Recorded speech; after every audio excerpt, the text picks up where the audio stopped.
So, punta tayo ng layout. Meron na kayong mga title block dyan. Ilalagay natin. So, A4 yung gagamitin natin. So, double click lang natin ito. Pag nag-double click ka dyan, so kailangan mong mag-double click dito sa labas pag tapos mo nang ma-edit. So, meron tayong viewport dyan. For example, nawala yung viewport natin, na-delete nyo, kahit anong double click nyo dyan, hindi kayo makakapasok sa model. So, ang gagawin nyo lang, MV. Okay, MV. Tingnan nyo yan. Tandaan nyo ito, MV. Enter. Click. Then, click. So, lalabas yung drawing nyo. Pwedeng lahat muna magdo-drawing, then ilalagay natin dito isa-isa. Then, double click. Tapos, i-Z natin. Click dito. Then, click dito. Yan. Huwag ganito ha, i-click, tapos gaganitohin. Hindi. Mabilis is Z, enter. Click lang isa, then click dito isa. Yan. Tapos, ayusin nyo lang. Pag okay na yan, double click. Or pag mag-edit, lock nyo ito. Tapos, zoom nyo na lang para ma-edit nyo. Zoom nyo. Tapos, pag okay na, double click. Next naman, para dun sa iba, copy. Tapos, array. So, damihan nyo na lang. So, sa 5, enter.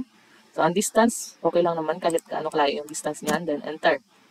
Tapos, lagay. Hanapin yung isa. So, pagka ganyan, tanggalin nyo yung lock. Ayusin nyo muna. Then, lock. Tanggalin. Then, hanapin yung isang drawing. Z. Click. Then, click. Then, lock. Double click. Click. Tanggalin yung lock. Hanapin naman ito. Z. Yan. Oops. Pwedeng tuloy-tuloy yung paggawa nito. Yan. Tapos ilak nyo. Kahit hindi muna kayo mag-double click. Yan o. Click ito. Isang click lang. Kasi hindi tayo nag-double click dito sa labas. Tanggalin ulit yung lock. Tapin natin yung rectangle. Z. Enter. Okay. Lock nyo. Tapos punta naman dito. Okay. Next is tanggal. Hanapin yung array. Z. Yan. Then lock. Then double click. Pagka ganito, may nakita kayong ganyan. Ito, yung side na yan. Double click. Tapos i-unlock nyo muna. I-isog natin to. M. Enter. So, tapos itulak na yan. Tapos, lock or double click. Yan, ganyan. So, ganyan lang. Paano mag-convert sa PDF? So, ito yung pinaka-default natin.